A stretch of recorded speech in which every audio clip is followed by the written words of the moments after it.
guys, welcome to Bobcat Sports Talk. I'm Jessica Carter here with sophomore Jay Riley and sophomore Trey Howard. So congrats to Jones Bobcats. They took a win 31-10 against Southwest. They're now ranked number 6 by the NJCAA. So last week, I guess you could call it Upset Saturday. We're going to have a lot more bandwagon fans. We had Missouri beat Florida. Ole Miss dominated LSU. Tennessee beats South Carolina. Vandy takes on a win against Georgia. Auburn beats Texas A&M. Central Florida takes a win against Louisville, and Florida State dominates Clemson. Guys, can you wrap your brain around all these upsets in 1 week? I mean, this is so unreal to me to look at this list. There's so many upsets. You look at Clemson getting beat by Florida State.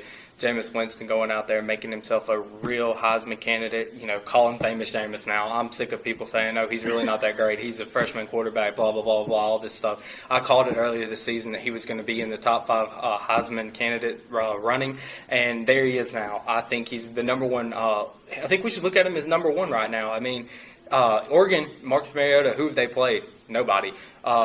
You actually look at Jameis Winston. He's played a number 3 ranked Clemson team, beat them 51-14. That's why I've got him as my Heisman favorite. Now, if you look at the other teams this week, you got Vandy. Vandy played Georgia. Georgia, missed some 5 starters, went out there, lost the game. Aaron Murray, supposed to be this great quarterback, and he just didn't really show it. I think that he's a good quarterback, but I don't think he's a great quarterback. I think that he's in the A.J. McCarron class with, good quarterbacks, not superstars. I think he has his times. Yeah. I think he has good times. I don't think he's always on.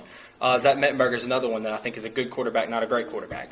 You look at the Ole Miss game, also referring to Zach Mettenberger. You look at the Ole Miss game. They went out there and they beat LSU. I couldn't believe the way that they beat LSU. I thought LSU had more to show. But LSU, Zach Mettenberger, you throw 3 picks, what can you do? But they stayed in the game, even though they take away your run. They took away the run. They took away the run. They tried to make Mettenberger win, and he just didn't answer the bell. They did that. But you look at LSU and you look at what Zach Mettenberger has done the rest of the season, except for that game. And even though he threw those 3 picks and had, not really great game at all, you look at that game, and he's never thrown 3 picks in a game before. But you look at that game and you say, okay, Zach Mettenberger, what happened here? But they still only won by a field goal, talking about Ole Miss. They only won by 1 field goal. So all these upsets that have happened have been phenomenal, and it's a better game now that we've got teams that are getting upset, because it's like, oh my gosh, we don't know who's going to win the national championship. Mm-hmm. It's like watch a game every week. Mm-hmm. Yeah, you've got to watch a game every week. You can't just sit there and be like, okay, well, as much as I love Alabama, we could have got beat by a team that was in the in the FCS earlier this season. It's like, okay, what do I do now? Like, you could look at that and you could say, I got to watch this game every week to make sure, to stay on my feet. I think it's a great thing for the NCAA, and I hope it stays that way. Well, I'm one of the people that say, wait a minute, on Jameis Winston. This game, 51-14, I can't lie. He showed up against Clemson. Early in the season when he played Pitt, I was like, he doesn't even have a defender guarding his receivers. Why are you so high on him? Right. But this game, 51-14, Jameis Winston really showed up, going, 22 for 34, 444 yards, and 3 touchdowns in the pick. I can't deny that. He was balling. But you got to give his receivers some credit. They went and got the football. They plucked him out of some iffy situations, like his first touchdown. He threw it. You can say he put that right where it needed to be. But that guy, he went up, contorted his body, got the ball, and came down with the awareness to stay in bounds for the touchdown. Second touchdown, Nick O'Leary, he just goes for a 10-yard hitch, catches it, turns around, shows him his tail lights, takes it 60 yards for a touchdown. I mean, he got big help from his receivers. It's not just all about Jameis Winston and what he did. He did play great. He's now a top 5 candidate, but I don't have him number 1 or 2 in my list. I still have Marcus Mariota. In my number 2, I have Mike Evans out of Texas A&M. He's 4 touchdowns, 289 yards last game, even though they did lose. This guy, he is big time. But all these upsets, I agree. The kid is keeping me on my toes. The reason I have famous Jameis is my number 1 is because I saw the beginning of the game, and I saw the pregame introduction, and they showed inside the locker room, and they showed the leader of Florida State, You got seniors on that team. And guess who's leading them? A freshman quarterback named Jameis Winston that has came out there. Their quarterback got hurt, and he got his first start this season. And the first game of the season, he has led that team ever since. And they're undefeated, and he is the main reason. Is this so much about Jameis or how well he played or about how bad Taj Boyd played? Because he didn't show up. Had Taj Boyd showed up, maybe we'd seen a different Jameis Winston because he was just on cruise control. And what happened to the Clemson defense? So I think it's a mixture of everything. Yeah. The receivers and Jameis and the poor play of Taj Boyd and Clemson. Yeah, because Clemson, it didn't look like Clemson was going to do this because, okay, they played against Georgia when Georgia had all 5 of their starters. They played against them whenever Georgia was dominant. They were coming in and they just looked really dominant. And then they played Clemson and Clemson beat them. It was like they did it with Georgia starters. Then they go out there against Florida State that doesn't have. I'm not going to down Florida State, but they don't have an SEC type defense, and they're not as good as, in my opinion, on defense as Georgia was. And it's like they just went out there. Laid an egg. Yeah, just let it go. That's it. Well, that pretty much sums up the upset Saturday. Just so many upsets I can't even wrap my brain around. Now we're going to move on to NFL. Broncos versus the Colts last night. Manning versus Luck. And you would think that before this game there is no comparison. But, Luck showed up. That Manning, 19-16, 110 passing yards, 2 touchdowns, 0 interceptions.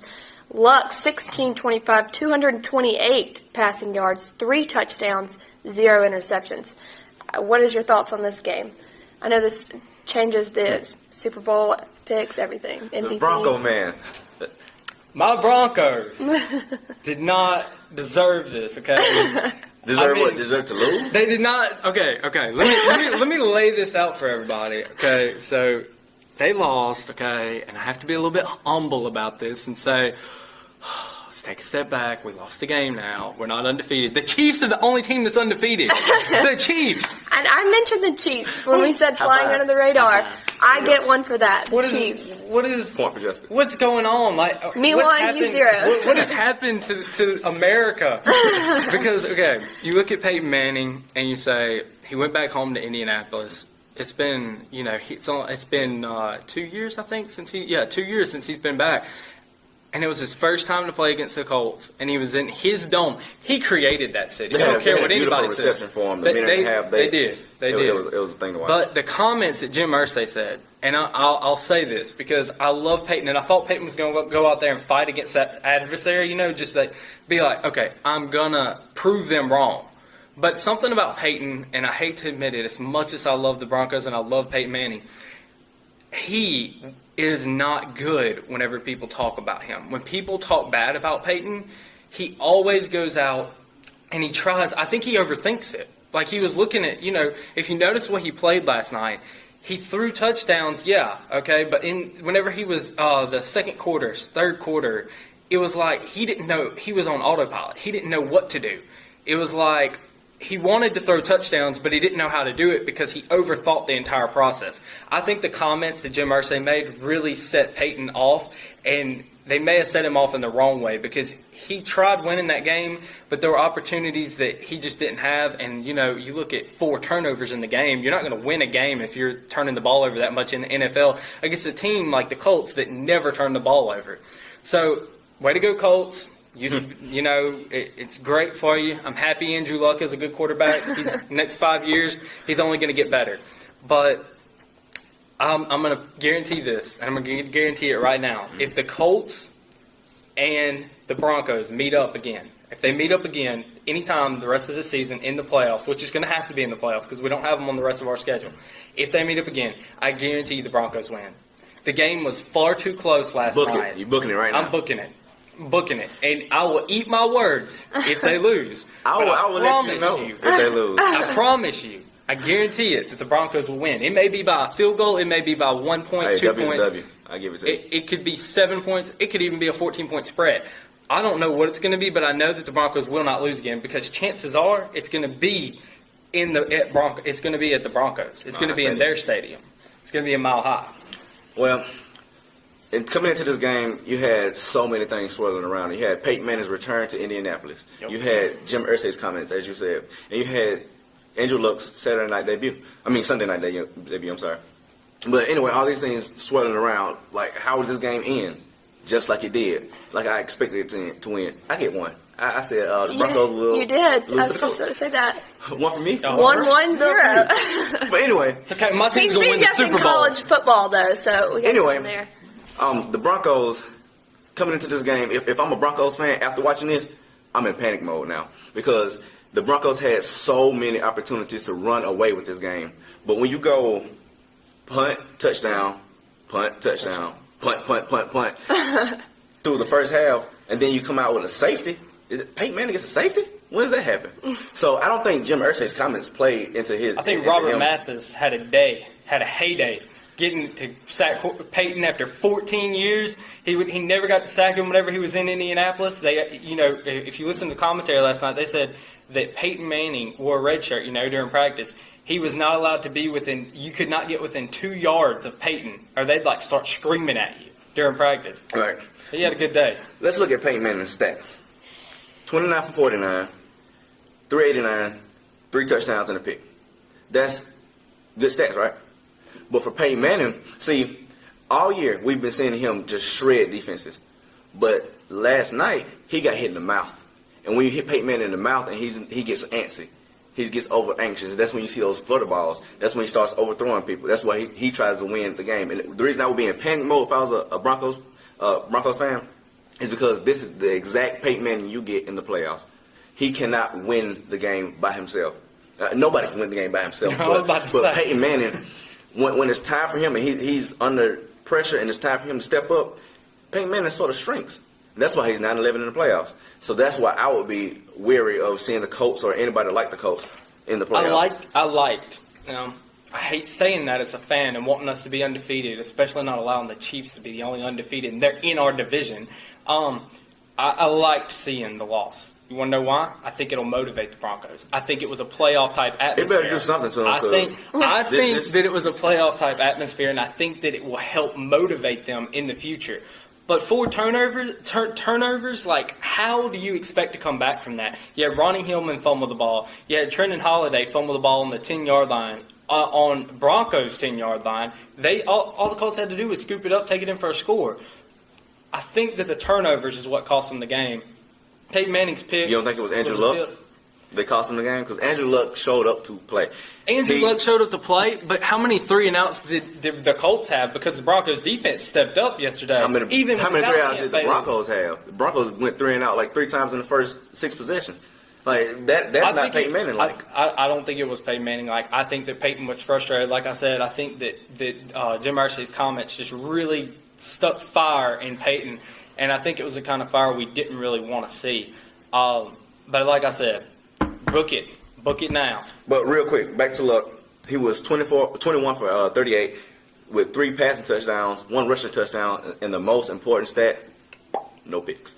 So he played a very clean game. That's what he needed to do to take this win. And Colts, great job. Broncos. He had a gimme touchdown, though, just like you mentioned earlier about Florida State. Whenever Jameis Winston had his little gimme touchdown about 15 yards out, Andrew Luck had his whenever Trenton Holiday fumbled the ball out of bounds right before he actually fumbled the ball whenever he was on I think it was a kick return. Yeah. Punt return. Punt return, something like that. And he fumbled the ball and it went out of bounds. No, it didn't go out of bounds. Stayed inbounds. They got the ball, and that was the end of it. It was a gimme touchdown for Andrew Luck. So that touchdown, you want to talk about comparisons. I think that was a gimme touchdown. And I think that Andrew Luck, if he's as good as we keep on saying, he's a number 1 draft pick. Heck yeah, he had to make that. So I think that it's going to be a good game if they play again. But I guarantee you that the Broncos will win because I think, 1, the loss is a motivation, and Peyton Manning does not lose revenge games. If you go and look back at his typical revenge games in the regular season, not playoffs so much, but in the regular season, his revenge games have been phenomenal. Well, I think that he's going to take one, and he's going to put it in the playoffs. I really do. I think it's going to be time for the Broncos to come back, and I don't know if the Broncos are going to win the Super Bowl this season, but they're going to at least make the AFC Championship. Well, final word. I know one's going to think I'm kind of crazy, but Tony Romo flying under the radar. I think he is. He has the most passing yards in the NFL history, through 100 career starts. I think everyone should kind of put the spotlight on him for a Tony minute. Romo's always been a good regular season quarterback. It's just the problem with the playoffs that people have with Tony Romo. Right, but I think I'm going to put him in my MVP prediction. I think Manning is out. I know this lights him on fire, but I think it is. What's your final word? Well, we're going to change that topic from that because I don't think Manning's anywhere near out. I've got Ohio State. Ohio State Buckeyes. You play Iowa and you lose. I mean, you win 34-24. Who else have you played this season? Like, why are you ranked so high in the BCS rankings? I mean, 19 straight wins. Playing who? They could go play, like, literally, they could go play Pee-wee teams and win the way that they win because they don't play anybody. And we keep on saying Braxton Miller is, a Heisman candidate, and I'm not going to throw him out of there, but who is he playing? The defenses he's playing are not impressive. But, even though, I'm going to play a little devil's advocate, the SEC's defense is not what it used to be. So you can't say to send him down here and let him play SEC defenses because that would probably be just a shootout with us. But I think that they need to play better defense. You put up Ohio State against Florida State, or you put Ohio State even against Clemson. I'd like to see what Clemson would do to Ohio State. No, you wouldn't. Because it'll be another 51-14. That's what I'm saying. Ohio State is not the team. I don't think that Ohio State is the team that everybody thinks that they are. Or maybe not so much everybody, but the people in the North definitely think, man, Ohio State the people in the North. They do. They do. They think Ohio State is the real deal. Those Northerners up there. Those Northerners. About football. They only can play the teams that they're put against. I mean, it's not. Well, put them against somebody that's actually ranked and has a good defense. Let's see what they do then. Call Urban Meyer, and him and the AD. You talk to them, send them a strongly worded letter. I'm sure they'll change it. But my final word, we're going a little bit of baseball. The World Series is getting started, people. And it's the Boston Red Sox against the St. Louis Cardinals. It seems like the St. Louis Cardinals are in the World Series every year. They find a way. If you build a team from the ground up, a baseball team, it'll look like the St. Louis Cardinals. They just have a workman-like mentality, and Adam Wainwright has been on fire this postseason. I don't know if you noticed, but he has been doing his thing. But it's something in the air in Boston. I don't know. At the beginning of the season, I don't think anybody thought they would win 80 games, let alone make the playoffs, let alone be in the World Series. So with that squad, the Boston Red Sox, I got the Red Sox winning in 6 games. See, as a Yankees fan, okay, it is terrible for me to see Boston playing St. Louis for the World Series. Because I've been a Yankees fan since I was a little kid, and I haven't really kept up with baseball as much as I should. But, oh, my God, we're not even in the playoffs, And, hey, I'm a Yankees fan, too. And it was just to see that, okay. It happens. But, and it's like, how do you Injuries, choose? Who do you want to choose? Because you have to choose between your nemesis and you have to choose between your other nemesis. You don't like either one of them. The lesser of two evils. Yeah, and I had this guy that I played baseball with that we played high school baseball, and I could not stand the St. Louis Cardinals because he always was talking about how good they were. Well, you know what? They're back in the World Series. I'm sure if he ever sees this video, he's going to know my opinion. But I got Boston winning it. How many games? Really do. I'm going to say 7. 7 things going to 7. I think it's going to go to 7. I really do. We'll have to wait and see. I'm going to go with Boston, too. I actually like Boston. There's a lot of unexpected teams in the brackets this year in the Go playoffs. Yankees. So to wrap up this video, please come out and support Jones this Saturday. It's the homecoming and we're playing Northeast. Hopefully we can get our number back up in the poll again. I mean, we were number 2. Yeah. Hurts to see number 6, but maybe we can get bounce back up there. I'll actually be sideline reporting that game, and it starts at 2 o'clock is when kickoff is. I think it's going to be a pretty good matchup. I'm excited to see the outcome. But that wraps up all our topics. There's a lot going on this week, so let's see about next week. Thank you for joining us, though, on Bobcat Sports Talk. I'm Jessica Carter here with Jay Riley and Trey Howard.